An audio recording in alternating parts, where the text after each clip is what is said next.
Atlanta News First Plus starts now.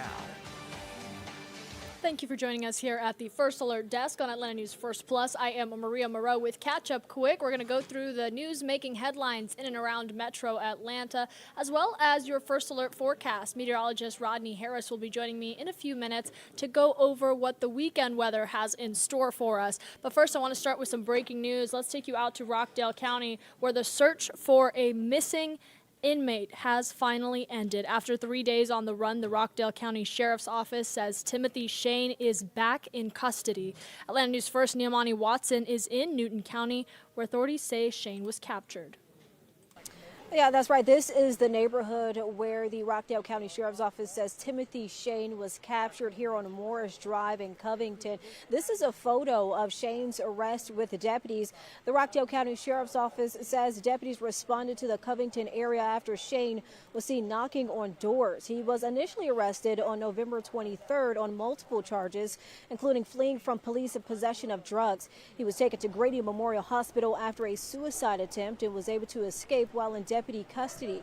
Eureka Mitchell says Shane was arrested right in front of her home. She says she remembers hearing knocking on her door earlier this morning. I heard someone knock at my door, but actually I didn't get up. And normally my door be unlocked, in the middle of the night. So I just brushed it off, you know what I'm saying? And then, like I said, a couple hours later, I looked at the window, and that's when I seen all the commotion going on. The Rockdale County Sheriff's Office says it is still looking into how Shane was able to escape while in deputy custody. The Sheriff's Office is holding a press conference at noon today to talk more about the arrest. We will be there, and we'll have more on what they have to say on Atlanta News First at noon. For now, we're live in Newton County. I'm Neamani Watson, Atlanta News First. And moving things over to DeKalb County right now, your help is urgently needed in identifying persons of interest in a woman's death. DeKalb County Police releasing these images showing someone in a red suit wearing a Chucky mask. I'm actually going to back up here so you can really see the photo there.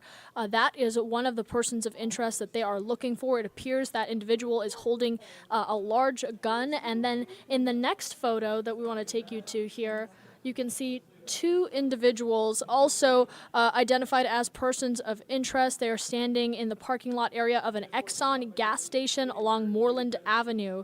One is in a black jacket, another in a white jacket near a gas pump. Now, this shooting happening just before 2:30 in the morning on October 26th. Investigators said 21-year-old Kenaya Hightower was celebrating her birthday with friends at a car meetup outside of this very gas station when the two groups of people in the area started arguing and shooting at each other. Police say Hightower was caught in the crossfire and unfortunately did not survive her injuries. If you know anything about this shooting, you are asked to contact police with any information. Anonymous tips are also being welcomed at this time. And I do unfortunately have to tell you about another shooting that we are following, this one at a family restaurant. Atlanta News First Don Shipman is with the First Alert Breaking News Tracker this morning outside the Chiquitos Cantina and Grill with the latest on what we know about the suspect. The 22-year-old was arrested not too far from here at his home, just about a mile away. But this is where the shooting happened, at this restaurant. It was open at the time, and look at the damage on the outside. You can see a bullet hole right there and a bullet hole right there. This all went down right around 9 o'clock last night at this restaurant on Old Salem Road. Police say that the suspect pulled a gun. He started shooting during an argument at the bar. Two witnesses fired back. The suspect ran to the parking lot. He then fired more shots at the restaurant before running off to his home about a mile down the road, where he was holed up for several hours overnight before SWAT teams moved in and arrested him around 4 o'clock this morning. No one was hurt, but this could have been a whole lot worse. So the threat starts immediately at the restaurant. A violent criminal is committing a violent crime in our city, firing off a weapon inside of a restaurant with children, with families eating during dinner time. It's extremely, extremely violent. And back out here, the damage once again. They open up at 11 o'clock this morning. Conyers Police and Rockdale SWAT managed to take him into custody right around 4 o'clock this morning. We asked about those witnesses that also fired shots inside the restaurant here. Police say they won't face any charges because it was self-defense. We're here in Conyers. Don Shipman, Atlanta News First. And thank you, Don, for that report. We're going to check in around noon for an update on this investigation. All right, happening today, the Atlanta Board of Education will hold a vote that could impact more than a dozen schools. The 17-page plan says improvements and changes will be made to 16 schools. Atlanta News First, Justin Berger has more. The 17-page recommendation includes plans to repurpose several elementary schools, including Dunbar and Continental Colony. It's the center of everything. Sherry B. Williams, a former candidate for Atlanta City Council, worries property values will plummet. Ginny Albert. So many children fall through the cracks when they have to wind up going to a different school. According to the plan, improvements will be made to nearby elementary schools. Continental Colony would effectively shutter by spring 2027. Does it ever appear to be that when a school is failing that they fix the school? Why do you have to close it? Fix it. There are kids going there. Dunbar facing a similar future. If you're going to reinvest them, that's fine, but you have to actually think about, are the people that are going to be displaced from schools like Dunbar, are they going to be able to get to those schools as effectively as they once could? APS has held several virtual and in-person meetings regarding their facilities plans. Stiles says Dunbar families he's spoken with don't feel like they've had the opportunity to give their opinion. Justin Berger, Atlanta News First. And an update for you on a story that seems to make it in every single cut-in this week. So I do want to thank you for bearing with me, but a lot of folks have been following closely, waiting for updates, so we do want to make sure we continue to bring those to you. We are learning at this time that 4 Gainesville football players that were involved in a fight on the field, as you can see in the video here, they will not play this Friday. Now, despite the Georgia High School Association saying all players would be allowed to play, Gainesville decided to bench those 4 players. Benches cleared during a brawl between Gainesville and Brunswick that happened nearly 2 weeks ago. Now, Gainesville will take on Langston Hughes in a 5A quarterfinal this Friday. You can watch the game right here on Atlanta News First starting at 7 p.m. The semifinal games will be played on December 11th, and the championship game will be at Mercedes-Benz Stadium on December 17th. So a lot still ahead as we're following this closely, but at this time we do understand that those 4 players have been benched. They will not play in the upcoming games. All right, I promised to talk about weather, and we do need to talk about it because there appears on radar to be a wet weather pattern coming our way. First Alert Meteorologist Rodney Harris joining me now to break down your forecast. Okay, Mariya, we do have a First Alert weather data that continues for Friday.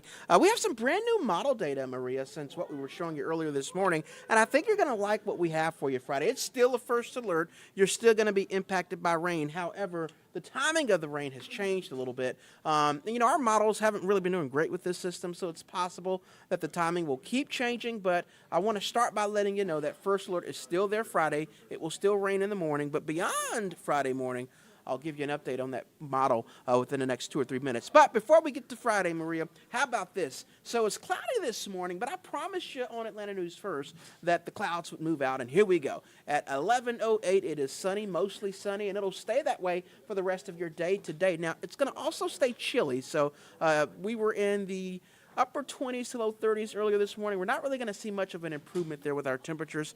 We'll get up at maybe 50 degrees in Atlanta. So for much of the afternoon, we'll be in the 40s. So you'll need that jacket or coat all day today. Lots of sunshine, so it's going to look really nice, but it will be chilly all day.